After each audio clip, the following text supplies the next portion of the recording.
Bonjour, bon dimanche. Nous pourrons ensuite le commenter dans Psaume 63 à partir du début. Psaume de David lorsqu'il était dans le désert de Juda. Ô Dieu, tu es mon Dieu, c'est toi que je recherche. Mon âme a soif de toi, mon corps même ne cesse de languir après toi comme une terre aride, desséchée et sans eau. C'est pourquoi dans ton sanctuaire je te contemple, considérant ta puissance et ta gloire. Car ton amour vaut mieux que la vie. Aussi mes lèvres chantent sans cesse tes louanges. Oui, je veux te bénir tout au long de ma vie. Je lèverai les mains pour m'adresser à toi. Mon cœur sera comblé comme en un bon festin. Le corps se rassasie de mes gras succulents, et je crierai de joie en disant tes louanges. Lorsque je suis couché, mes pensées vont vers toi, je médite sur toi tout au long de la nuit.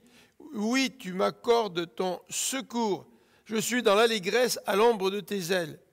Je demeure attaché fidèlement à toi, de ta main agissante, tu me soutiens. Qu'ils aillent à leur perte, ceux qui veulent ma mort, et qu'ils descendent au tréfonds de l'abîme, qu'ils soient livrés au tranchant de l'épée, que leur corps soit donné en pâture aux chacals. Mais le roi trouvera en Dieu la source de sa joie.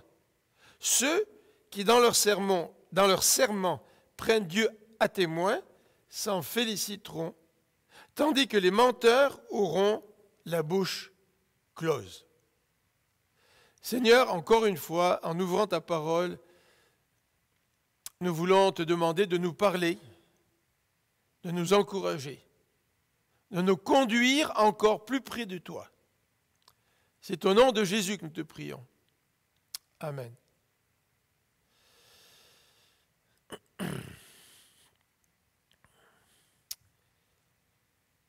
Dans une chasse au trésor,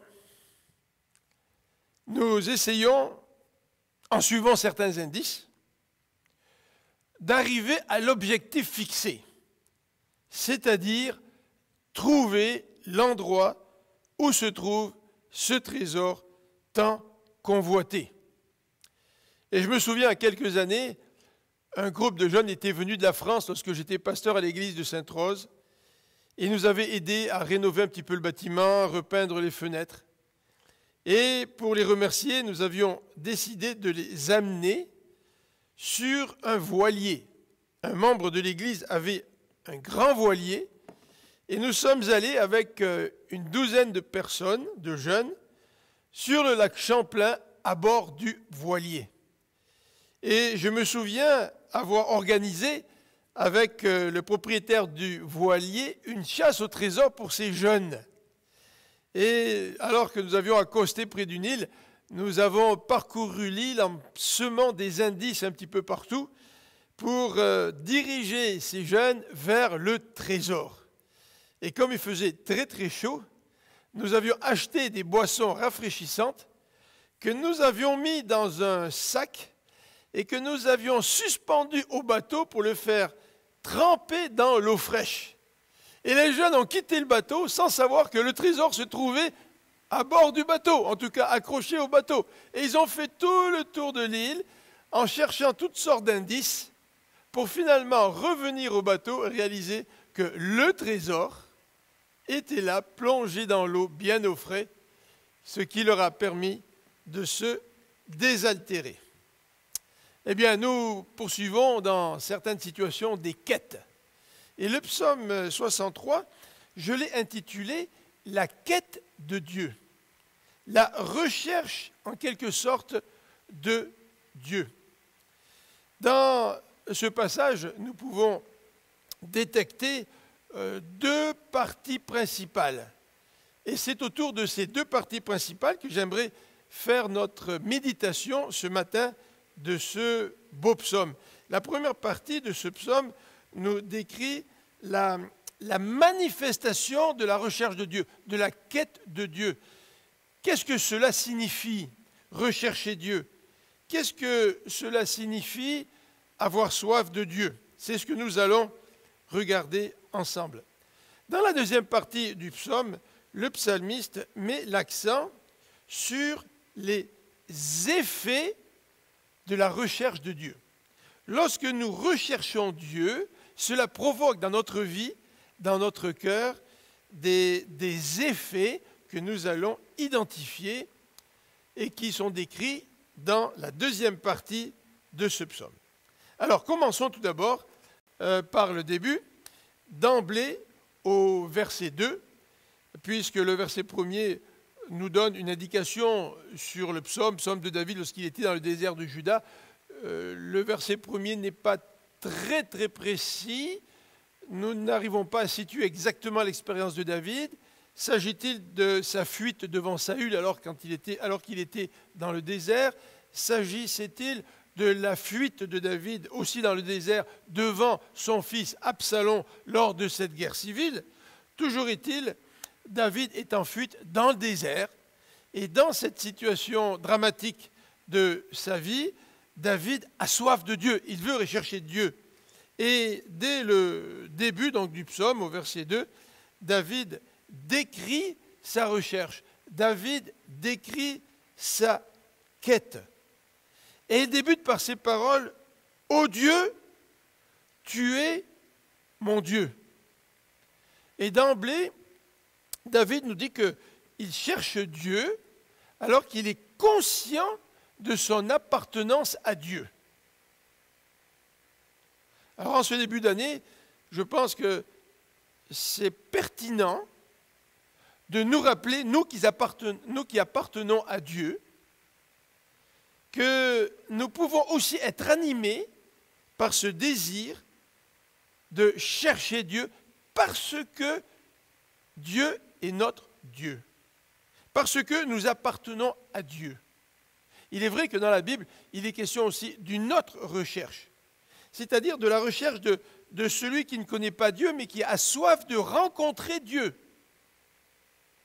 Et bien sûr, la parole de Dieu nous encourage à chercher Dieu, à le rencontrer, pour qu'il puisse faire de nous ses enfants, pour que nous puissions lui appartenir.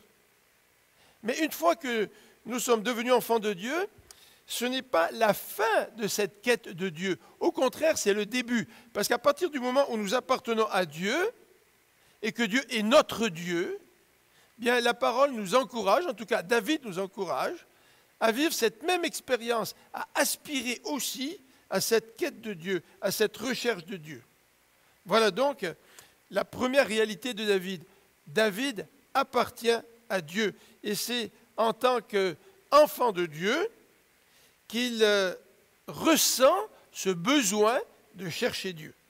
Et toujours dans ce même verset, il nous décrit cette recherche de Dieu, ce besoin de Dieu, en faisant référence à la soif. La soif. Et il fait référence aussi à un corps, son corps, qui languit après Dieu. Donc c'est son corps, mais c'est tout son être. C'est son être tout entier qui se tourne vers Dieu. Je ne sais pas si vous avez déjà eu soif, certainement l'été peut-être, ou peut-être lorsque vous prenez des médicaments. Certains médicaments peuvent assécher le palais et faire en sorte que nous avons soif. Et lorsque vous rencontrez quelqu'un, vous témoignez, ou vous êtes le témoin de quelqu'un qui boit et qui a soif, vous voyez cette avidité pour boire, l'empressement de la personne d'ouvrir le réfrigérateur, d'aller prendre une boisson fraîche, et la façon dont la personne boit nous démontre qu'elle a vraiment soif. Donc David décrit son besoin en se référant à la soif et en parlant de son âme. Son âme a soif. L'âme, c'est la partie immatérielle de l'être humain, l'âme ou l'esprit, tandis que le corps, c'est la partie physique. Et dans ce verset, il exprime l'idée suivante, que c'est son être tout entier qui ressent le besoin de Dieu. Et en début d'année, je pense que ce serait important, n'est-ce pas, que nous puissions nous aussi exprimer ce désir de notre être tout entier de mieux rencontrer Dieu, de mieux connaître Dieu, d'aller à la recherche de ce Dieu.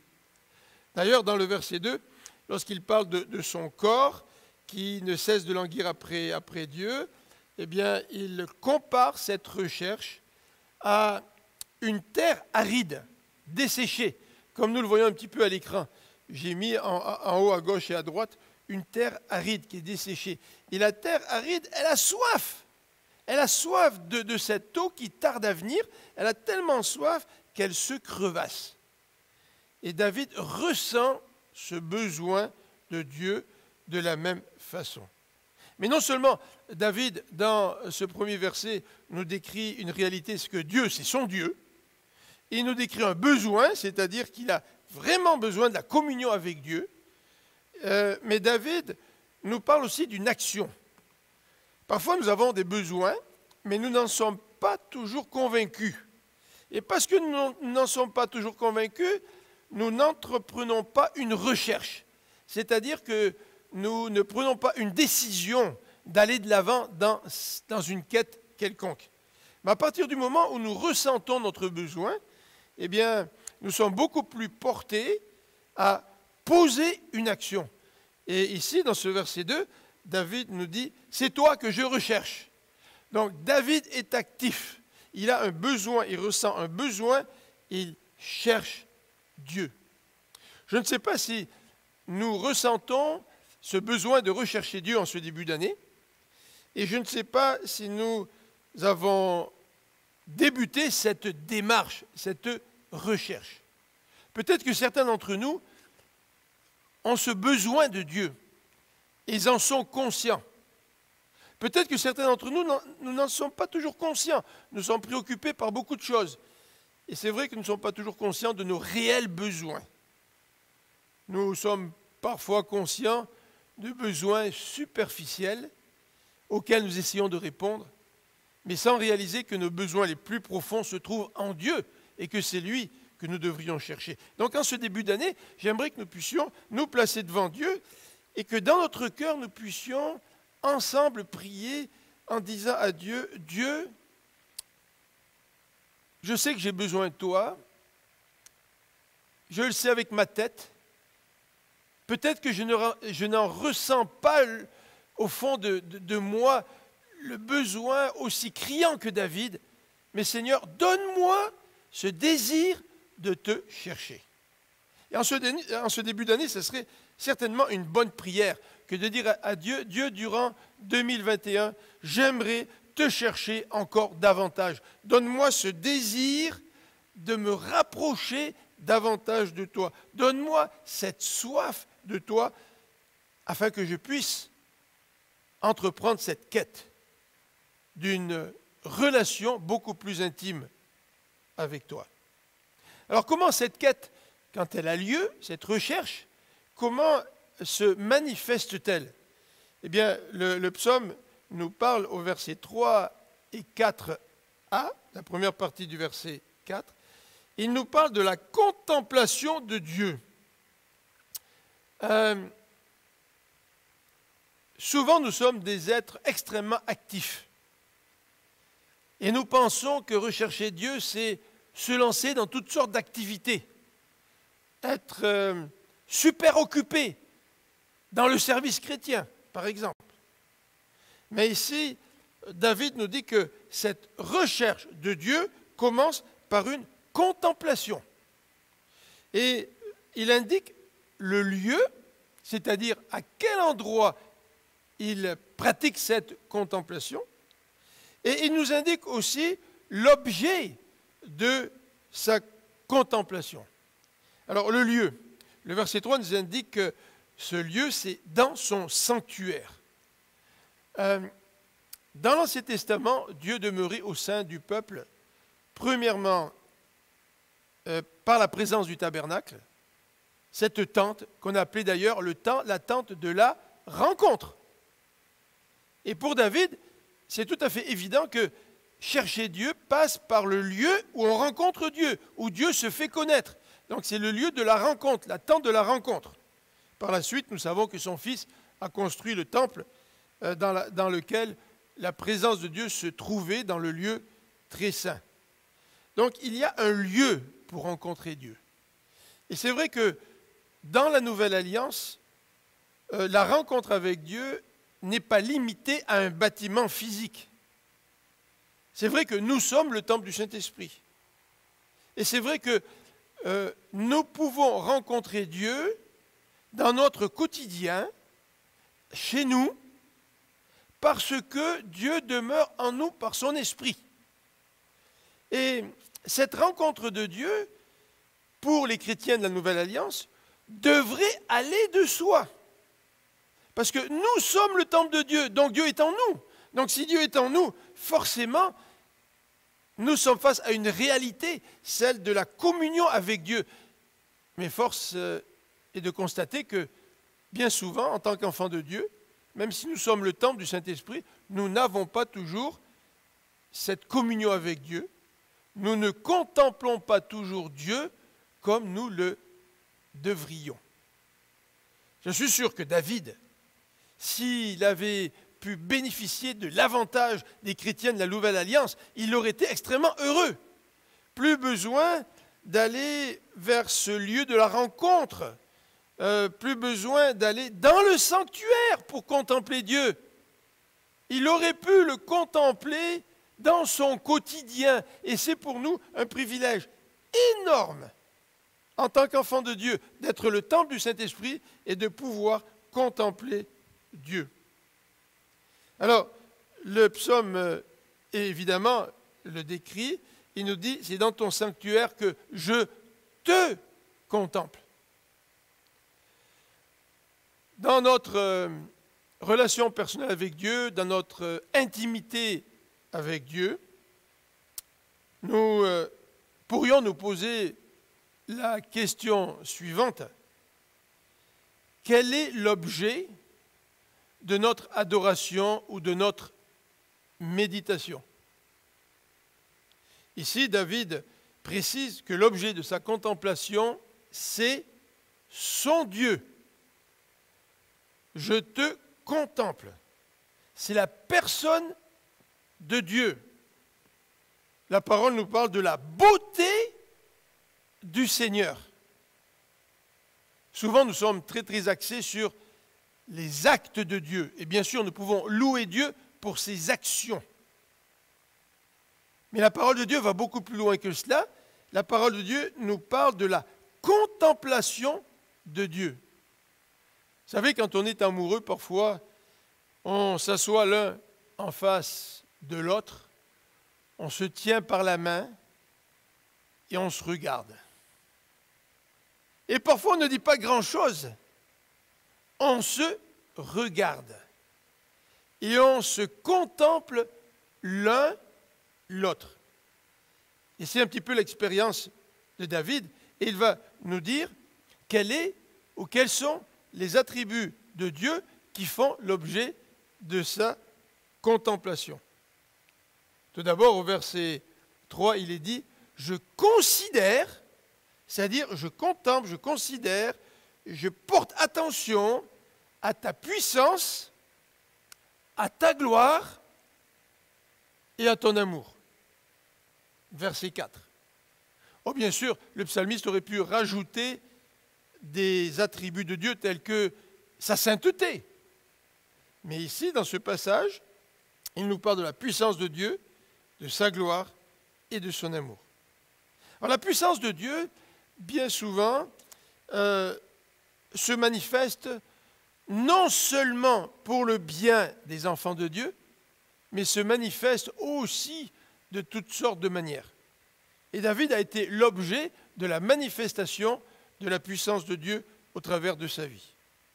C'est au nom de l'Éternel qui va combattre Goliath. C'est au nom de l'Éternel qui remporte la victoire devant le géant. Mais la gloire de Dieu, l'amour de Dieu, sa gloire de Dieu qui fait allusion à sa magnificence, son rayonnement, l'amour de Dieu qui fait allusion à sa bienveillance, à sa compassion, à sa miséricorde.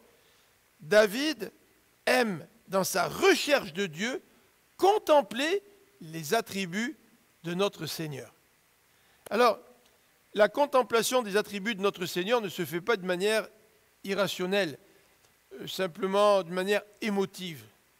Mais la parole de Dieu nous sert de guide. La parole de Dieu nous décrit la puissance de Dieu, nous décrit sa gloire, nous décrit son amour. Dans cette première section, alors que David nous parle de sa quête de Dieu, David nous dit aussi que la recherche de Dieu passe par la contemplation, mais aussi par la méditation. Versets 7 et 9. Lorsque je suis couché, mes pensées vont vers toi. Je médite sur toi tout au long de la nuit. Oui, tu m'accordes ton secours, je suis dans l'allégresse à l'ombre de tes ailes. Je demeure attaché fidèlement à toi, de ta main agissante, tu me soutiens. Donc, la méditation. La méditation. Le psalmiste nous décrit dans quel contexte il médite. C'est la nuit. C'est un moment un petit peu particulier, la nuit. Souvent, c'est la nuit que nos soucis remontent à la surface, alors que nous faisons de l'insomnie. C'est la nuit que l'inquiétude se manifeste. La nuit, c'est aussi un contexte où les choses sont beaucoup moins claires. C'est un peu plus dangereux, peut-être, que le jour.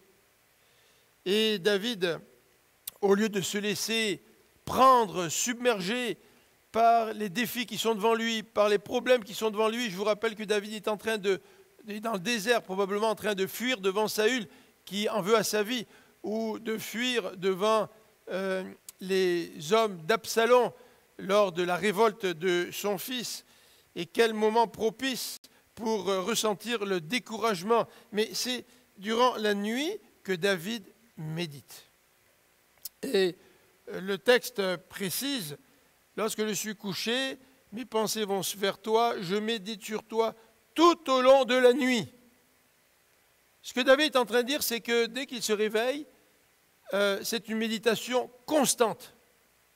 Je me souviens d'un de mes professeurs à l'école biblique qui, lorsqu'il avait de l'insomnie, récitait de mémoire les psaumes pour pouvoir méditer la parole de Dieu même pendant la nuit. Et parfois, ce que ce professeur faisait, c'est qu'il se rappelait les anciens étudiants de l'école biblique et dans sa tête, il passait la carte du monde en mémoire pour pouvoir prier pour les anciens étudiants qui œuvraient dans tel ou tel pays dans le monde. La nuit, cet homme méditait la parole de Dieu. Il se concentrait sur sa relation avec le Seigneur. Et les versets suivants, les versets 8, nous indiquent que durant cette méditation, Dieu intervient. Et l'intervention de Dieu nous est décrite de deux façons. Tu m'accordes ton secours. Ouais, c'est-à-dire que lors de cette méditation-là, pendant la nuit, David est convaincu que Dieu, c'est un Dieu qui secourt, qui intervient, qui délivre. Et c'est un Dieu qui agit et qui soutient de sa main agissante, nous dit la deuxième partie du verset 9. Tu me soutiens de ta main agissante. C'est la méditation qui fortifie notre foi et qui nous rappelle l'intervention de Dieu.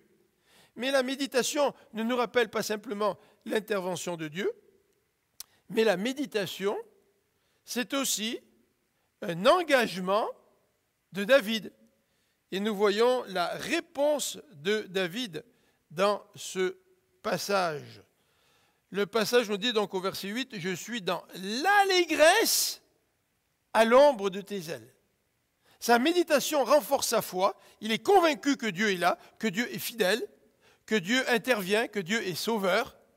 Et cette conviction-là le pousse à exprimer sa joie alors qu'il se sent en repos, en sécurité, à l'ombre des ailes de son Dieu. Non seulement la réponse de David fait allusion à l'allégresse, c'est-à-dire une très grande joie, Je ne sais pas si vous avez déjà ressenti ça lors d'une méditation, alors que vous vous trouvez peut-être dans le désert. Je ne sais pas si vous avez ressenti cette joie intense d'un Dieu qui nous soutient. Mais non seulement David est dans l'allégresse, mais David s'engage. Je demeure attaché fidèlement à toi. Je demeure attaché fidèlement à toi. David répond à Dieu par un plus grand engagement. Voilà donc la description de la quête de David. Voilà donc la description de sa recherche de Dieu. Mais quels en sont les effets de cette quête? Quels en sont les effets de cette recherche? Eh bien, à partir du verset 4b, nous voyons qu'un des premiers effets de la recherche de Dieu, de la soif de Dieu, c'est la louange. Mes amis, parfois j'ai l'impression que nous sommes des vraies machines à louange. Il suffit qu'on appuie sur un bouton, puis la personne se met à louer. Motivé par un bon orchestre ou un directeur de chant charismatique. Et c'est comme si, dès que la musique démarre, c'est comme si quelqu'un appuyait sur le bouton et automatiquement nous nous mettons à louer. Ben, j'aimerais vous suggérer que la meilleure motivation à la louange n'est pas le contexte ambiant qui nous ferait démarrer au quart de tour, mais que le meilleur contexte à la louange, c'est la recherche de Dieu. Je peux très bien louer Dieu sans, malheureusement, avoir soif de lui, juste par réflexe, par comportement religieux. Alors qu'ici, l'adoration trouve sa source dans cette recherche de Dieu, dans cette soif de Dieu. Le verset 4b nous dit « Mes lèvres chantent sans cesse tes louanges ». Lorsque David comprend l'amour de Dieu, eh bien ses lèvres le louent, le chantent sans cesse. Quelle motivation! Cette recherche de Dieu nous conduit à la louange. Elle nous conduit aussi à la prière. Et la prière fait partie de la louange. Bien sûr que la prière, s'exprime sous différentes formes. La prière de lamentation, la prière d'intercession, la prière d'action de grâce, bien sûr. Mais une des conséquences de la recherche de Dieu, c'est une louange qui comprend aussi la prière. Le verset 5 nous dit « Je lèverai mes mains pour m'adresser à toi. » Je lèverai mes mains pour m'adresser à toi. Et dans l'Ancien Testament, élever les mains est le geste habituel de la prière. La louange, lorsque elle provient d'un désir de rencontrer Dieu, la louange s'accompagne d'une plénitude. Une plénitude, nous dit ce verset 5. Mon corps, ce verset 6, mon corps sera comblé comme un bon festin. Le corps se rassasie de mes gras succulents. C'est une image de plénitude, de satisfaction complète. Nous cherchons Dieu, nous contemplons Dieu, nous méditons sur la personne de Dieu, et un de ses effets, c'est une louange qui s'accompagne d'une plénitude, mais une plénitude qui se caractérise ici par des cris de joie. Nous avons déjà rencontré l'expression une allégresse.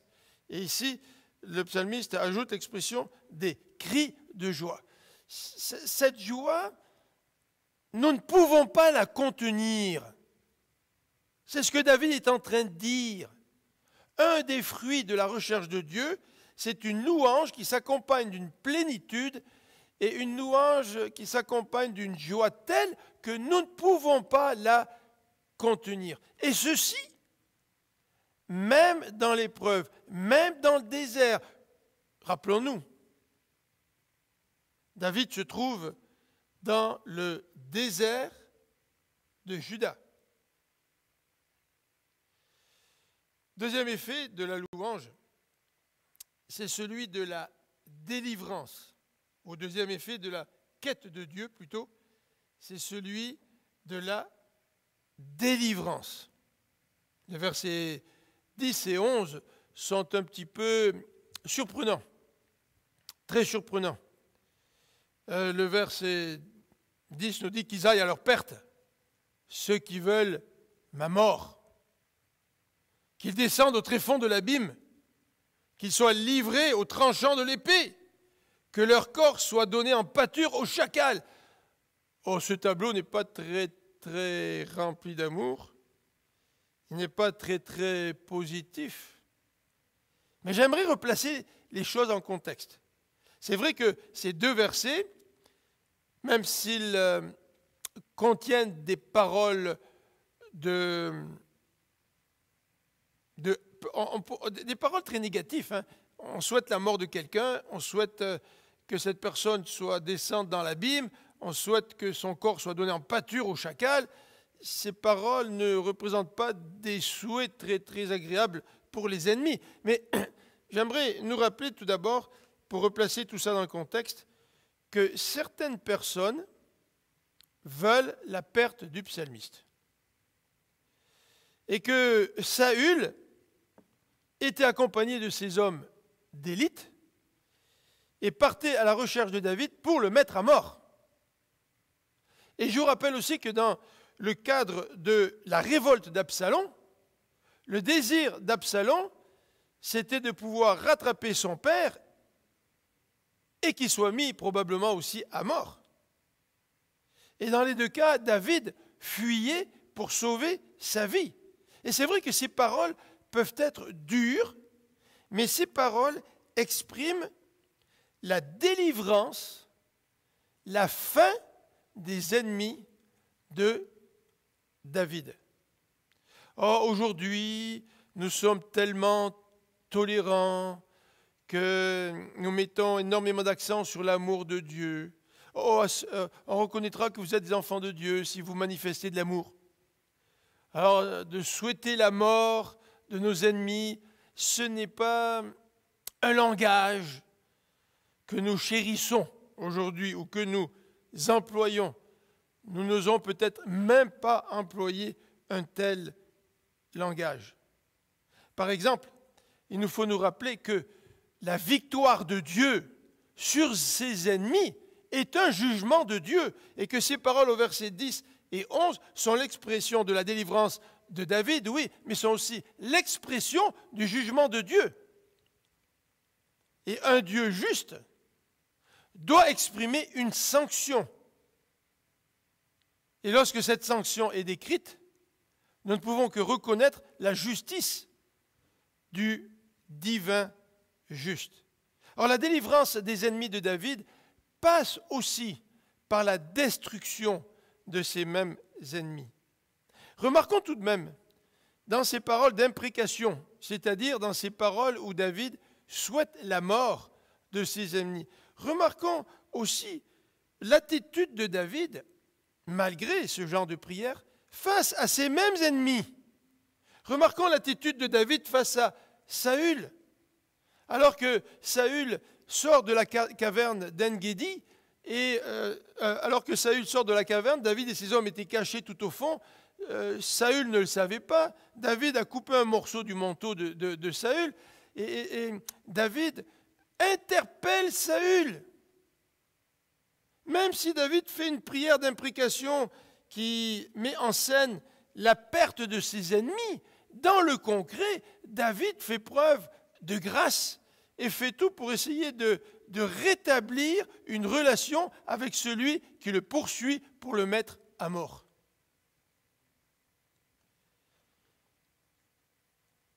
C'est-à-dire que cette prière d'imprécation n'est pas nécessairement en contradiction avec un comportement d'amour de la part de celui qui l'a fait monter vers Dieu. Regardons l'exemple avec Absalom. Alors que David fuit devant Absalom et que bientôt les troupes vont combattre, David supplie son commandant Joab de faire preuve de pitié envers Absalom. Et vous vous souvenez, lorsqu'Absalom a fui et que ses cheveux ont été pris dans ses buissons et qu'il était suspendu et que Joab est arrivé, il l'a fait mettre à mort. Et lorsque la nouvelle est parvenue aux oreilles de David que Absalom, son fils, avait été mis à mort, David a pleuré la mort de celui qui s'était révolté contre lui. David aurait tellement voulu qu'on épargne la vie de son fils Absalom. Oui, ces prières d'imprécation, ces prières qui décrivent la délivrance du juste et qui décrivent la perte des ennemis et qui manifestent le jugement de Dieu, n'excluent pas nécessairement une attitude de compassion et d'amour envers ces mêmes ennemis. Les effets de la quête de Dieu, nous avons vu, c'est tout d'abord la louange. Ensuite, c'est cette certitude de la délivrance que Dieu va opérer face à nos ennemis. Et le dernier élément, dernier effet, c'est le fruit de cette délivrance au verset 12. Mais le roi trouvera en Dieu la source de sa joie. Ceux qui, dans leur serment, prennent Dieu à témoin s'en féliciteront, tandis que les menteurs auront la bouche close. Voilà les fruits de la délivrance, lorsque Dieu intervient et donne la victoire sur les ennemis. Bien, le fruit de la délivrance, c'est tout d'abord la joie du roi. C'est vrai que David, dans le cas de la rébellion d'Absalom, était roi. Dans le cas de sa fuite devant Saül, il n'était pas encore roi. Mais voilà, lorsque Dieu intervient, lorsque nous recherchons le Seigneur, lorsque nous avons soif de lui et que Dieu intervient et nous libère de nos ennemis, eh bien, cela procure la joie et en particulier la joie du roi. Si le roi cherche Dieu, Dieu deviendra la source de sa joie. Quelle est la source de notre joie? Dans l'Ecclésiaste, Salomon nous dit qu'il a essayé de trouver de la joie dans toutes sortes d'activités. Toutes sortes d'activités. Et un roi a les moyens de se réjouir dans toutes sortes d'activités. Salomon nous dit qu'il a été un grand bâtisseur, il a eu beaucoup de serviteurs, il a eu beaucoup de servantes, il avait toutes sortes de moyens, il était riche. Et pourtant, la source de la joie, nous dit David, ce ne sont pas les conquêtes militaires, ce ne sont pas le développement économique ou la puissance politique, mais la source de la joie du roi, elle se trouve en Dieu. Et si c'est le cas pour le roi, à combien plus forte raison, nous aussi, nous pouvons trouver en Dieu la source de notre joie. Deuxième aspect de cette délivrance, c'est de voir la satisfaction de ceux qui, dans leur serment, prennent Dieu à témoin. Et les hommes et les femmes qui prennent Dieu à témoin dans l'Ancien Testament, ce sont des hommes et des femmes qui sont fidèles à Dieu, qui l'ont choisi comme leur Dieu. Et finalement, ces hommes et ces femmes qui l'ont pris à témoin dans leur serment se félicitent. Ils se félicitent de la présence de Dieu, que Dieu soit la source de la joie. Ils se félicitent de la délivrance du Seigneur. Et le verset 12 met en quelque sorte un point final à cette délivrance de Dieu, puisqu'il nous est dit que les menteurs se taisent. Les menteurs auront la bouche close. les ennemis seront définitivement vaincus. Et Dieu va s'imposer. La quête de Dieu, la recherche de Dieu, eh bien, qu'est-ce qu'elle démontre? Elle démontre une prise de conscience que nous avons besoin de Dieu. La quête de Dieu, c'est aussi une action, une entreprise. Je recherche Dieu. Et comment je recherche Dieu? Je recherche Dieu par la contemplation de sa personne, de ses attributs. La recherche de Dieu passe par la méditation. Et dans la méditation, ma foi à l'intervention de Dieu grandit, et cette foi me pousse à répondre à Dieu par la joie et l'attachement. Mais nous avons vu aussi que la quête de Dieu, la recherche de Dieu, provoque des effets, c'est-à-dire la louange et la conséquence de mon désir de rencontrer Dieu, de ma recherche de Dieu. Mais la conséquence de ma recherche de Dieu, c'est aussi la conviction que Dieu va remporter une victoire, il va me délivrer, il va me remporter une victoire sur mes ennemis, il va me délivrer, il va juger. La délivrance vient aussi par le jugement de Dieu. Et cette recherche de Dieu est finale, puisque même les menteurs se taisent. En regardant ce psaume, je me suis posé la question suivante. Comment lire ce passage de façon aussi christologique? C'est-à-dire non seulement d'étudier ce passage pour essayer de comprendre ce que David est en train de décrire, mais d'étudier aussi ce passage pour voir de quelle manière ce passage nous parle de Christ. Eh bien, j'aimerais nous laisser comme conclusion ces 2 ou 3 réflexions centrées sur un élément, une question de priorité. C'est le premier dimanche de 2021. Et c'est vrai que traditionnellement, les gens prennent des résolutions le 1er janvier. Et parfois, en réaction, des gens disent « Ma résolution, c'est de ne pas prendre de résolution, parce que quand je prends des résolutions, je ne les respecte jamais. » Mais tout de même, en ce début d'année 2021, pourrions-nous réfléchir à ce qui est prioritaire dans notre vie? Pour David, la priorité, même au désert, poursuivi peut-être par Saül, poursuivi peut-être par Absalom, sa priorité, c'est de chercher Dieu. Pourrions-nous, nous aussi, durant l'année 2021, faire de ces 12 prochains mois une priorité, c'est-à-dire celle de chercher Dieu? Jésus nous dit dans Jean au chapitre 4, verset 34, que sa nourriture, c'est de faire la volonté de son Père. Et la nourriture est une priorité. Nous ne pouvons pas vivre sans nourriture. Et le Christ ne pouvait pas vivre sans faire la volonté de son Père. C'était une question de priorité et même de nécessité. D'ailleurs, Jésus va aussi parler de cette même nécessité ou de cette même priorité en rapport avec la nourriture, puisqu'il va dire qu'il nous faut prendre son corps, qu'il nous faut manger son corps dans Jean chapitre 6, verset 55. Et Jésus met l'accent sur la nécessité, la priorité qu'est ce besoin de nourriture spirituelle que nous avons. Si Christ est notre nourriture, la conséquence, c'est que le rechercher n'est pas juste un souhait en début d'année. C'est que rechercher la présence du Christ, c'est une nécessité et ça devrait être une priorité.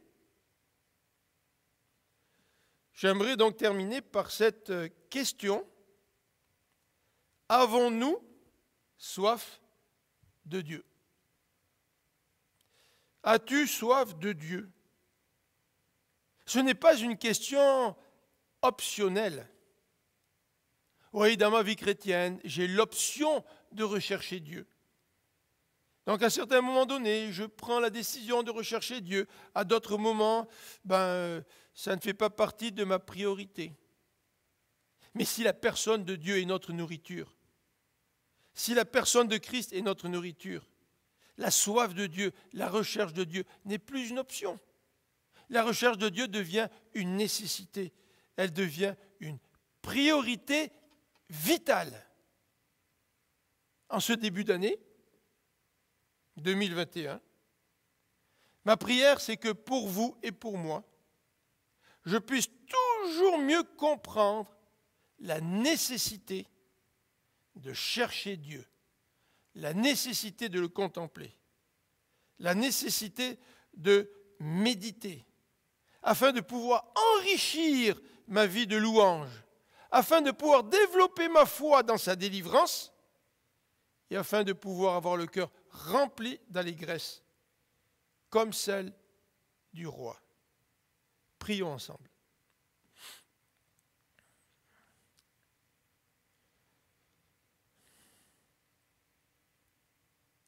Seigneur notre Dieu, merci parce que, comme nous l'avons vu mercredi dernier lors de notre Zoom, nous avons loué Dieu malgré l'année difficile de 2020. Et Seigneur, comment te louer au sein des difficultés? Si ce n'est en contemplant quelqu'un qui est encore plus grand que ces difficultés.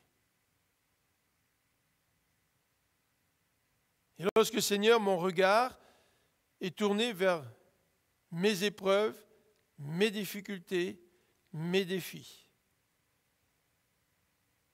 je les considère comme des montagnes infranchissables. Mais lorsque, Seigneur, mes regards sont tournés vers toi, ces problèmes, ces difficultés prennent la place qui leur est due. Et je peux contempler ta grandeur, ta beauté, ta puissance, ta majesté, ta gloire, ton amour. Et mon regard est rempli de ta personne qui prend toute la place. Et Seigneur, merci parce que c'est un miracle. Un miracle de pouvoir avoir le cœur rempli de joie dans les épreuves. Un miracle qui vient de cette recherche de ta personne, de cette soif de toi, de cette contemplation, de cette méditation qui nous remplit, qui nous épanouit. Seigneur, merci pour le don de toi, le don de Jésus-Christ. Seigneur, tu dis que tu fais pleuvoir sur les bons et sur les méchants, tu fais briller ton soleil sur les bons comme sur les méchants, mais Seigneur, tu nous donnes encore bien plus que la pluie, bien plus que le soleil, tu nous donnes ta personne pour que nous puissions être remplis de toi,